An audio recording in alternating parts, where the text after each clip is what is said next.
Les chimpanzés n'ont l'air que de petits singes mignons. En réalité, ce sont des durs à cuire violents qui s'en prennent souvent à d'autres créatures sans raison valable. Ici, une bande de chimpanzés a trouvé un raton laveur dans son enclos en train d'explorer le voisinage. Le petit bonhomme a vite compris que faire connaissance avec des primates plus grands que lui et totalement inadaptés ne lui apporterait rien de bon. Il a donc essayé de se cacher dans les fourrés. Les chimpanzés ont essayé d'attraper la créature qui les intéressait. Ce qui s'est passé ensuite laisse plus de questions que de réponses. Le raton laveur s'est littéralement envolé des buissons et a fait un triple saut périlleux avec ses membres étendus dans différentes directions. Comment a-t-il réussi cette acrobatie? S'est-il produit dans un cirque ou s'est-il agrippé à quelque chose avec ses pattes avant que les primates tiraient sur ses pattes arrière avant de lâcher la prise? À votre avis, comment la petite bête a-t-elle réussi un tel tour? Attention, non seulement il a survécu, mais il a aussi réussi à surmonter rapidement son étourdissement et à tenter de se cacher. Malheureusement, les chimpanzés cruels l'ont attrapé par la queue et l'ont empêché de s'échapper. Mais ils ne savaient à qui ils avaient affaire. Le raton laveur est sorti de lui-même et grâce à une morsure douloureuse, s'est forcé à lâcher prise. Il ne reste plus qu'à espérer qu'il puisse sortir de ce mauvais pas. Interviendrez-vous si vous étiez témoin de cette scène au zoo? Dites-le dans les commentaires. Les pinnipèdes sont des créatures mignonnes, mais ils sont mémorables bien au-delà des mèmes. Ce lion de mer est clairement contre les kayakistes qui se baignent dans son lagon préféré.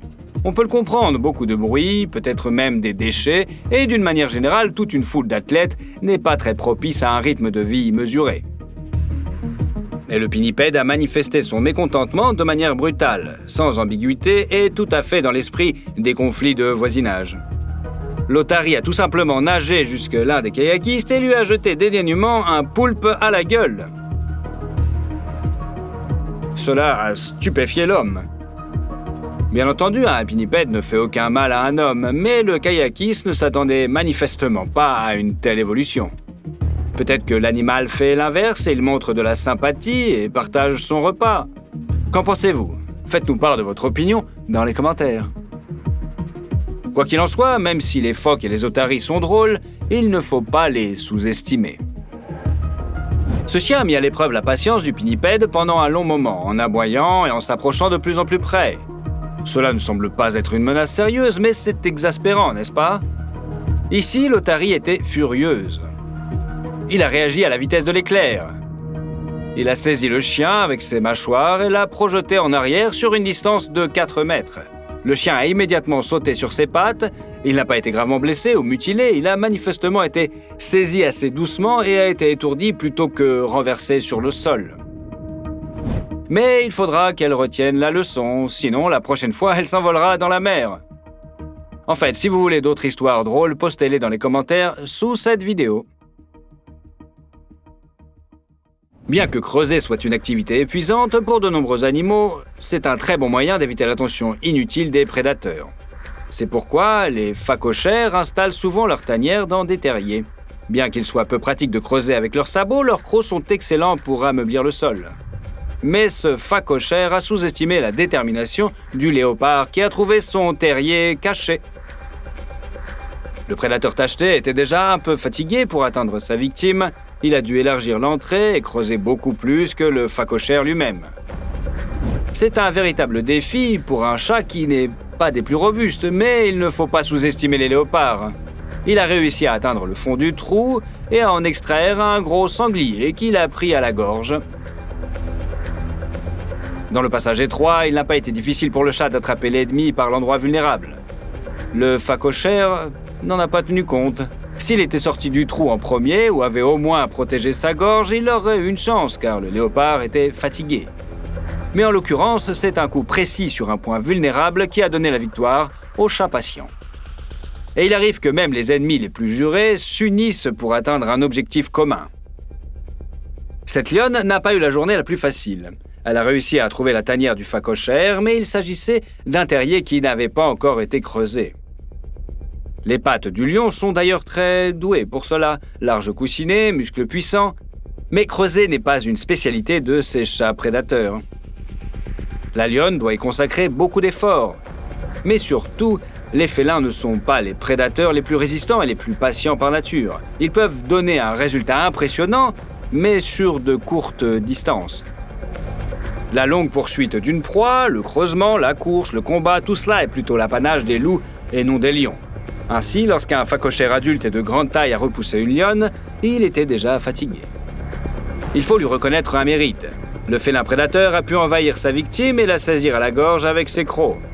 Sauf qu'elle n'a pas mordu les vaisseaux du cou de sa proie, mais a serré la trachée. Une lionne a aussi besoin d'endurance pour la strangulation. Elle est à court d'énergie. La proie est forte et résiste désespérément. C'est alors qu'arrive la hyène.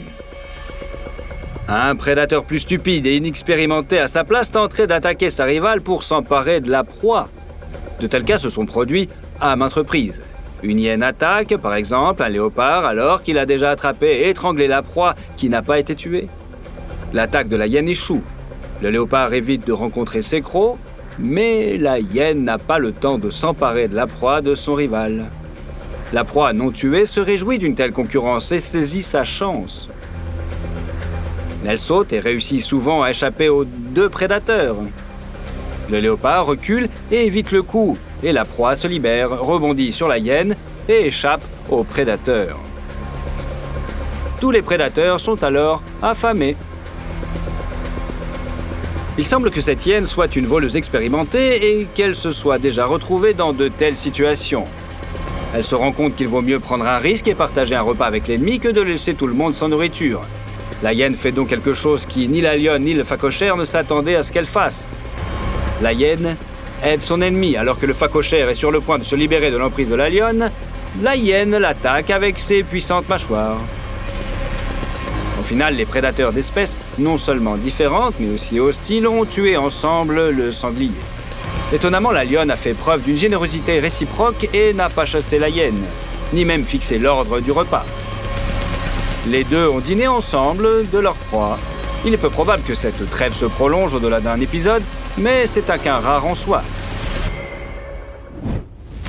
Il faut reconnaître le courage de ce buffle. Son attaque sur le rhinocéros est vraiment impressionnante, car seul un être désespérément courageux peut s'attaquer à quelqu'un avec un tel avantage en force. Extérieurement, on peut penser que la différence entre ces animaux est insignifiante. Mais il n'en est rien. Le taureau atteint une masse d'environ 1 tonne. C'est beaucoup sauf que le rhinocéros est 3 fois plus lourd. Il possède en outre une peau blindée, presque impénétrable, et des tactiques de combat spécifiques. Le taureau a manifestement mal évalué la force de son adversaire. En fait, le rhinocéros ne compte que sur un seul coup, qu'il maîtrise parfaitement. Il s'agit d'un coup dangereux, porté de bas en haut à l'aide d'une corne longue et acérée qui menace de transpercer le ventre du taureau et d'atteindre ses organes internes. Le taureau n'a manifestement pas compris à qui il avait affaire. Pendant un moment, il résiste bien, essayant d'encercler son adversaire grâce à son expérience et à sa capacité à rester sur ses pattes. Mais le rhinocéros balaie encore son adversaire d'un coup de bélier écrasant, puis le traîne sur le sol tout en assénant de terribles coups au taureau. Le taureau survit, mais il est contraint de labourer le sol avec ses cornes. Les antilopes gnous et zébrés adultes savent que les crocodiles constituent le principal danger lorsqu'elles traversent un plan d'eau. Ces énormes reptiles se cachent parfaitement dans l'eau trouble et, grâce à la coloration appropriée de leurs écailles coriaces, deviennent presque invisibles. C'est pourquoi les ongulés sont souvent surpris par une attaque soudaine venant de sous l'eau. Pour éviter cela, le petit troupeau traverse littéralement la rivière en courant et en regardant droit devant lui pour réagir à temps à l'apparition du reptile, sauter par-dessus lui ou même le piétiner. Mais le danger se cache là où on ne l'attend pas. Les ongulés ne se sont pas rendus compte qu'ils allaient rencontrer non pas un reptile prédateur, mais un léopard. Il s'est caché sous la pente de la berge et grâce à la concentration des ongulés sur l'eau, il passait totalement inaperçu. Pour lui, une course aussi rapide des ongulés était un véritable cadeau. Il pouvait les observer et choisir sa proie en fonction de ses goûts. C'est ce qu'a fait le léopard. Il s'est précipité sur la famille de zèbres par derrière et a attaqué le jeune. Le prédateur a agi si brusquement et si rapidement que la mère n'a tout simplement pas eu le temps de réagir. le léopard a saisi le jeune zèbre et s'est immédiatement précipité en arrière. Il a saisi sa proie par la gorge, sous les mâchoires, à l'endroit le plus vulnérable, a utilisé la surcharge d'inertie et a brisé la trachée d'un seul coup. Normalement, il faut quelques minutes à un léopard pour étrangler sa proie, mais ces ongulés ne savaient pas à qui ils avaient affaire. Grâce à son expérience et à une technique magistrale, le prédateur a maîtrisé sa victime en quelques secondes. Les moutons ont une mauvaise habitude. Ils aiment se battre non seulement avec d'autres moutons et des concurrents égaux, mais aussi avec tous les autres animaux en général, y compris leurs voisins dans la ferme. Les béliers s'attaquent même à des vaches beaucoup plus grandes et massives. Lorsqu'un bélier s'attaque à un porc ou à des chiens, c'est désagréable, mais tôt ou tard, tout gangster rencontre un agresseur encore plus coriace. C'est exactement ce qui s'est passé ici. Provoquer cet étalon a été une erreur fatale pour le bélier. Le cheval n'a pas joué à la lutte, n'a pas éperonné son adversaire et ne lui a pas donné de coups de pied. L'étalon a immédiatement utilisé l'arme la plus destructrice de son arsenal, ses dents. Il a profité de l'avantage de taille et a pu saisir le dos du bélier avec ses mâchoires, le frappant de plein fouet sur la colonne vertébrale avec sa morsure. Les conséquences sont dévastatrices. La force des mâchoires étant telle que l'étalon a littéralement brisé la colonne vertébrale du bélier en quelques secondes. Le cheval enragé souleva alors le bélier au-dessus de lui et commença à le frapper d'un côté à l'autre. L'homme qui a assisté à cette scène aurait été heureux d'aider le perdant. Mais à ce stade, il est préférable d'attendre que le cheval se calme. Lequel de ces cas où l'animal a obtenu une réponse puissante vous a le plus frappé? Les hyènes comptent parmi les prédateurs les plus dangereux et les plus efficaces d'Afrique. Leur taille est inférieure à celle de beaucoup de leurs concurrents, comme des lions et les léopards, mais elles ont leur avantage. Le premier d'entre eux est le nombre. Les hyènes se rassemblent par petites armées entières. Si une troupe est opposée à un buffle 3 ou 4 lionnes, les hyènes en attaqueront une douzaine, voire une douzaine et demie. Ne pensez pas non plus que les hyènes sont faibles, leurs mâchoires peuvent broyer de gros os. Leur tactique de chasse se caractérise par une férocité qui porte ses fruits. Alors que les panthères tentent d'atteindre la gorge de leur victime et de l'étrangler, les hyènes peuvent passer des heures à tourner autour de leur proie, à descendre en piqué, à mordre et à battre en retraite. L'objectif de la hyène est d'infliger un maximum de lacérations qui saigneront et affaibliront l'ennemi. Les hyènes sont très résistantes et même si quelques individus se fatiguent, ils seront remplacés par des renforts. Les hyènes peuvent maintenir leur proie dans un anneau pendant très longtemps et ne pas les lâcher. Cela rappelle un siège où l'ennemi use les défenseurs par le sabotage et la terreur avant de lancer un assaut décisif. Cette tactique peut nous sembler répugnante, mais il n'y a pas de place pour la morale humaine dans le monde animal. Après tout, les hyènes ont elles aussi de petits qui attendent dans leur tanière. Vous n'êtes pas d'accord? Faites-nous part de votre opinion dans les commentaires. D'autant plus que même face à un grand nombre d'adversaires, les buffles n'abandonnent pas. Les hyènes ont clairement sous-estimé l'endurance et la fureur de l'ennemi. Le buffle agit de manière très décisive. Une tactique typique de hyène consiste à ce que plusieurs animaux se relaient pour attaquer la proie à partir de différentes directions. Lorsqu'un ennemi plus grand mais encerclé se précipite sur une hyène, celle-ci voit les dents d'une autre s'enfoncer sur son dos. Sauf que les hyènes ont sous-estimé la cohésion des buffles. Les ongulés se couvrent les uns les autres et ne permettent pas à leurs camarades d'arriver par l'arrière. Même une énorme meute de hyènes faiblit face à plusieurs buffles à la fois. Bien que les prédateurs aient judicieusement choisi un veau comme proie, les herbivores adultes ne permettent pas aux veaux de s'approcher ou même de toucher le bébé. Lorsque les ongulés se serrent les coudes, ils parviennent à balayer leur ennemi sans trop de difficultés. Si les hyènes peuvent assiéger un tel troupeau, les buffles sont beaucoup plus têtus. Ici, une femelle protège son petit de tout le troupeau. Le petit a su garder son sang-froid, il ne s'est enfui et est resté au sol entre les jambes de sa mère. C'est ce qui l'a sauvé. Une femelle buffle protège courageusement sa progéniture et fait fuir toute une bande de prédateurs, le temps que les hyènes réalisent enfin que cette proie est hors de portée. Outre la force, les buffles ont d'autres avantages. Si un ongulé décide de se venger d'une hyène particulièrement gênante, même une attaque par l'arrière des autres agresseurs ne l'arrêtera pas. Un taureau peut simplement piétiner une hyène en ignorant les autres morsures pour ne pas passer aux autres attaquants qu'après avoir achevé le premier ennemi. Le seuil de douleur très élevé est un avantage indéniable de l'ongulé. De plus, le taureau a un tel avantage en termes de force physique que même une douzaine de hyènes ne suffisent pas à le vaincre. Il est difficile de trouver un herbivore plus agressif que l'hippopotame. Ces géants vicieux considèrent leur plan d'eau comme leur propriété personnelle et peuvent attaquer sans raison apparente tout autre animal qui s'en approche. La plupart du temps, l'hippopotame tolère la présence des ongulés, mais seulement si ceux-ci ne l'importunent pas. Dès qu'un impala fait trop de bruit, l'hippopotame lui brise immédiatement la colonne vertébrale avec ses incroyables mâchoires. Dès qu'un zèbre agace l'hippopotame en restant trop longtemps dans son eau, le géant rame et noie le pauvre animal.